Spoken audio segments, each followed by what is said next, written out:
اعوذ باللہ من الشیطان الرجیم بسم اللہ الرحمن الرحیم۔ السلام علیکم۔ 7ویں جماعت تاریخ اور شہریت، سبق نمبر 13، مہاراشٹر کی سماجی زندگی۔ سماجی زندگی میں ہم سب سے پہلے دیکھیں گے سماجی حالات۔ تو دیہی سطح پر زراعت اور زراعت پر مبنی پیشے پیداوار کے اہم ذرائع تھے۔ گاؤں کی حفاظت کی ذمہ داری پاٹل کی اور محصول وصول کرنے کی ذمہ داری کرنی کی ہوا کرتی تھی۔ پاٹل کو اس کی خدمت کے عوض میں زمین انعام دی جاتی تھی اور محصول میں سے کچھ حصہ دیا جاتا تھا۔ بلوتے داروں کو گاؤں والوں کی خدمت کا مبادلہ اشیاء اور اجناس کی شکل میں دیا جاتا تھا۔ دیہاتوں میں پیشے دو حصوں میں بٹے ہوئے تھے، سیاح اور سفید۔ سیاح پیشہ والے کسان اور سفید کام کرنے والے سفید پیشی کہلاتے تھے۔ گاؤں کے تمام معاملات آپسی سمجھ بوجھ سے انجام دینے اور مشترکہ خاندان کے نظام پر کافی زور دیا جاتا تھا۔ رسم و رواج۔ اس عہد میں بچپن کی شادی، بال وواہ کی رسم رائج تھی۔ ایک سے زیادہ بیویاں کا رواج تھا۔ بیواؤں کی دوبارہ شادی کی مثالیں بھی ملتی ہیں۔ مرنے کے بعد انسان کے جسم کو جلانے، تدفین اور ڈبونے کا طریقہ تھا۔ چھوٹی موٹی باتوں یا لڑائیوں کا آغاز کے لیے مہورت نکالا جاتا تھا۔ خوابوں اور شگنوں پر لوگوں کا یقین تھا۔ کسی دیوتا یا سیارے کا عذاب نازل نہ ہو اس لیے اس کی عبادت کی جاتی تھی اور خیر خیرات کی جاتی تھی۔ علم نجوم پر لوگوں کا بھروسہ تھا۔ سائنسی طرز فکر کی کمی تھی اور علاج سے زیادہ تعویذ اور گنڈوں پر اہمیت حاصل تھی۔ رہن سہن۔ لوگوں کی اکثریت دیہاتوں میں رہا کرتی تھی۔ دیہات خود کفیل ہوا کرتے تھے۔ صرف نمک دوسروں کے مقاموں سے درآمد کیا جاتا تھا۔ کسانوں کی ضروریات محدود تھیں۔ کسان اپنے کھیتوں میں گیہوں، جوار، باجرہ، ناشنی، مکئی، چاول وغیرہ فصلیں اگایا کرتے تھے۔ روزمرہ کی غذا میں روٹی، پیاز، چٹنی اور خشک اشیاء شامل ہوا کرتی تھی۔ آپسی کاروبار میں اجناس تبادلے کا طریقہ رائج تھا۔ گاؤں میں گھر سادہ مٹی اور اینٹ کے بنائے جاتے تھے۔ شہروں میں ایک منزلہ اور دو منزلہ حویلیاں ہوا کرتی تھیں۔ امیروں کو غذا میں چاول، دال، چپاتی، سبزی، کچمبر اور دودھ دہی سے تیار اشیاء شامل ہوا کرتی تھیں۔ دھوتی، کرتا، انگرکھا اور پگڑی مردوں کے لباس ہوا کرتے تھے۔ عورتیں ساڑی چولی پہنا کرتی تھیں۔ تہوار اور تقریبات۔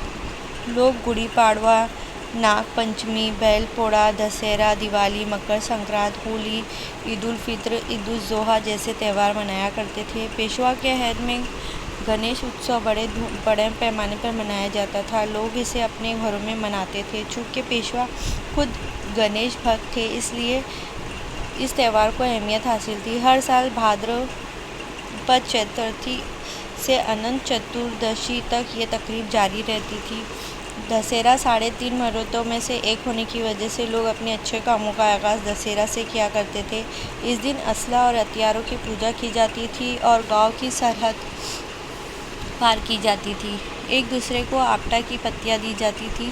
دسہرے کے بعد مراٹھا مہم پر نکلتے تھے۔ دیوالی میں بلی پرتیپدا اور بھاؤ بیج خصوصی طور پر منائے جاتے تھے۔ دیہاتوں اور گاؤں میں جترائیں منعقد ہوتی تھیں جن میں کشتیوں کے دنگل ہوا کرتے تھے۔ گڑی پاڑوا کے دن گڑی بنا کر تہوار منایا جاتا تھا۔ تہواروں کے موقع پر ناچ گانا، دف کی تان پر گیت اور کھیل تماشے جیسے دل بہلاوے کے پروگرام ہوا کرتے تھے۔ تماشا تفریح کا ایک عام مقبول قسم تھی۔ تعلیم۔ اس زمانے میں مدرسوں اور پاٹھشالوں پر مشتمل نظام تعلیم رائج تھا۔ لکھنے اور پڑھنے اور حساب کتاب کرنے کی تعلیم گھر ہی میں دی جاتی تھی۔ کاروبار اور عام معاملات لکھنے کے لیے موڑی رسم الخط کا استعمال کیا جاتا تھا۔ نقل و حمل۔ گھاٹ کے راستوں، سڑکوں اور ندیوں پر بنے پلوں کے ذریعے آمد و رفت ہوا کرتی تھی۔ اناج، کپڑے اور اجناس کی نقل و حمل کے لیے بیلوں کا استعمال کیا جاتا تھا۔ ندی سے گزرنے کے لیے کشتیوں کا استعمال کیا جاتا تھا۔ خطوط کی ترسیل کا کام اونٹ اور سواریوں اور قاصدوں سے لیا جاتا تھا۔ کھیل کود۔ اس زمانے میں مختلف کھیل کھیلے جاتے تھے۔ کھیل تفریح اور دل بہلانے کا ذریعہ تھے۔ کشتی اور فن حرب کے مقابلے مقبول عام کھیل تھے۔ ڈنڈ بیٹھک، ملکھمب، پہلوانی، کشتی، لاٹھی ڈنڈ، پٹا علم برداری وغیرہ کھیل کھیلے جاتے تھے۔ ہتوتو، کبڈی اور کھوکھو جیسے میدانی کھیلوں کے علاوہ چوسر اور گنجفہ اور شطرنج جیسے بیٹھ کر کھیلے جانے والے کھیل بھی مقبول عام تھے۔ مذاہب اور نظریات۔ اس زمانے میں ہندو دھرم اور اسلام یہ دو اہم مذاہب تھے۔ شیواجی مہاراج کا مذہبی طرز عمل فراخ دلانہ تھا۔ اس زمانے میں ایک عام نظریہ یہ تھا کہ ہر شخص کو اپنے مذہب پر عمل کرنا چاہیے اور دوسروں پر اپنا مذہب تھوپنے کی سختی نہیں کرنا چاہیے۔ پاٹھ شالاؤں، مندروں اور دینی مدرسوں اور مسجدوں کو حکومت کی جانب سے عطیہ دیے جاتے تھے۔ دونوں مذاہب کے ماننے والے ایک دوسرے کے تہواروں میں شریک ہوتے تھے۔ وارکری، مہانبھاو، دت ناتھ اور رام داسی جیسے فرقے بھی سماج میں رائج تھے۔ عورتوں کی زندگی۔ اس زمانے میں عورتوں کی محنت کشی کی زندگی گزارنی پڑتی تھی۔ ان کی دنیا میکے اور سسرال تک ہی محدود ہوا کرتی تھی۔ عورتوں کی تعلیم پر کوئی توجہ نہیں دی جاتی تھی۔ کچھ مشتنہ عورتوں نے حرف شناسی، حکومتی انتظام اور جنگ مہارتوں میں ترقی حاصل کی تھی، جن میں ویر ماتا جیجا بائی، یسو بائی، مہارانی تارا بائی، اما بائی دھاباڑے، گوپیکا بائی، پینا شلوک، اہلیا بائی شامل تھیں۔ لڑکپن میں شادی، بےجوڑ شادی، بیوگی، منڈن اور ستی اور قصر الازواجی جیسے کئی رسوم رواج تھے۔ ان رسوم نے عورتوں کی زندگی کو جکڑ رکھا تھا۔ مجموعی طور پر ان کی زندگی اجیرن تھی۔ سن 1630 سے سن 1810 تک پونے میں 200 برسوں تک محیط عرصے کو عام طور پر مراٹھا شاہی کہا جاتا ہے۔ اس دور کے مختلف فنون کا ہم جائزہ لیں گے۔ فن تعمیر۔ تو شیواجی مہاراج کے عہد میں قصبہ گنپتی مندر کے اثر نو تعمیر، لال محل کی تعمیر، قلعہ رائے گڑھ اور راج گڑھ کی تعمیر، بحری قلعوں کی تعمیر کا ذکر ملتا ہے۔ ہیروجی اندولکر اس زمانے کے مشہور ماہر تعمیرات تھا۔ گاؤں بساتے وقت جہاں تک ممکن ہوتا راستے زاویہ کامہ میں بنائے جاتے، کناروں پر پتھروں کی تعمیرات کا کام ہوتا، ندی کے کنارے گھاٹ کی تعمیر ہوتی۔ پیشوا کے دور میں بیجاپور اور احمد نگر جیسے پانی کا انتظام پونا شہر میں بھی کیا گیا۔ پیشواؤں نے زیر زمین نل، چھوٹے چھوٹے بند، باغیچے، حوض اور فوارے وغیرہ تعمیر کیے۔ پونا شہر سے نزدیک ہڑپسر کے علاقے ودے گھاٹ میں مستانی تالاب فن تعمیر کے لحاظ سے کافی اہم ہے۔ پونا کا شنیوار واڑہ، وشرام باغ واڑہ، ناسک کا سرکار واڑہ، کوپر گاؤں کا رگھوناتھ پیشوا کا واڑہ، ستارا کے چھترپتیوں کے واڑے، ان کے علاوہ وائی، مینولی، ٹوکے، شری گوندے، پنڈھر پور وغیرہ کے پرانے واڑے عہد وسطیٰ کی ثقافت کی علامت ہے۔ باڑوں کی تعمیر میں کچی اور پکی اینٹوں کا استعمال کیا جاتا۔ لکڑی کے کھمبے، شیتر، تختے، تراشے ہوئے پتھر، کمانیں، عمدگی سے آمیز کیا ہوا چونا، نالی دار کویلوں کی چھت، کیچڑ اور بانس کا استعمال ان تعمیرات میں ہوتا۔ باڑوں کی سجاوٹ اور آرائش کے لیے تصویر کشی، رنگ آمیز لکڑی کی نقاشی اور آئینوں کا استعمال کیا جاتا۔ منادر۔ شیواجی مہاراج کے عہد کے منادر ودی عہد کے ہیماڑ پتی طرز کے ہیں۔ کولہاپور کے امبابائی مندر کے شکھر، جیوتیبا کے پہاڑوں پر مندر، شیکھر سنگاپور کا شمبھو مہادیو، ویرول کے گریشنیشور کے مندر فن تعمیر کے عمدہ نمونے ہیں۔ پرتاپ گڑھ پر بھوانی دیوی کا مندر اور گوا میں سپت کاتیشور کا مندر اور شیواجی مہاراج نے تعمیر کیے۔ پیشوا کے دور میں ناسک میں کالارام کا مندر، ترمبکیشور کا شیو مندر، گوداوری پروارا ندیوں کے سنگم پر واقع کائے گاؤں اور ٹوکے میں شیو مندر، نیواسے میں موہنی راج مندر تعمیر کیے گئے۔ گھاٹ۔ ندی اور ندیوں کے سنگم پر تراشیدہ پتھروں سے تعمیر کردہ گھاٹ مراٹھا شاہی عہد کی اہم خصوصیت ہے۔ اس عہد کے سب سے زیادہ قابل دید گھاٹوں میں گوداوری اور پروا ندیوں کے سنگم کے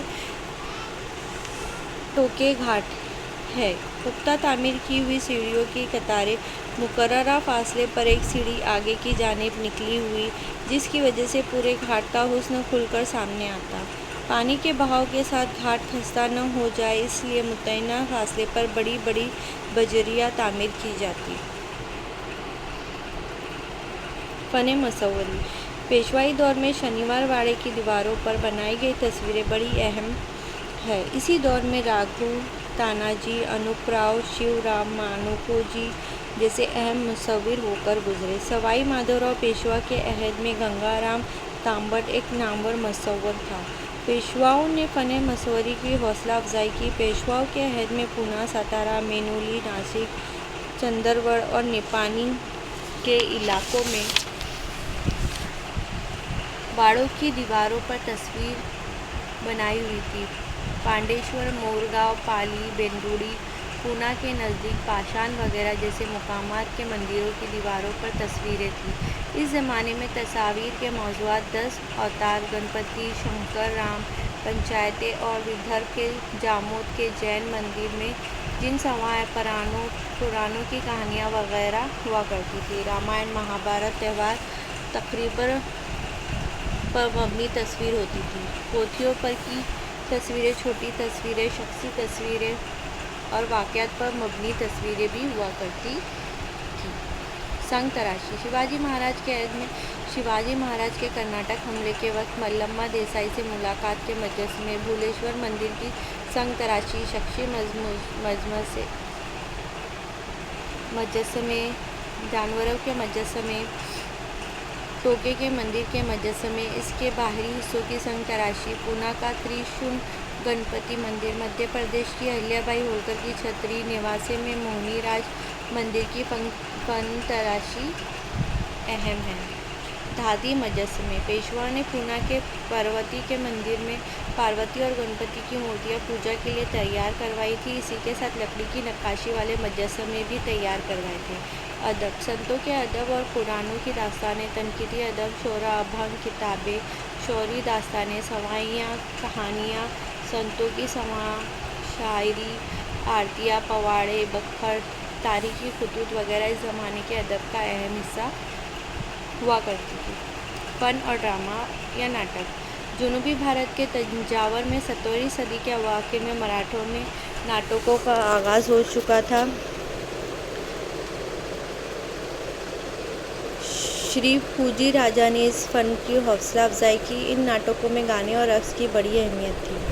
تو ہم نے اس طریقے سے عہد وسطیٰ کا جائزہ لیا جس میں ہم نے مراٹھوں کے عروج اور ان کی توسیع کا مطالعہ کیا۔ اگلے برس جو ہے ہم عہد وسطیٰ کے بارے میں معلومات حاصل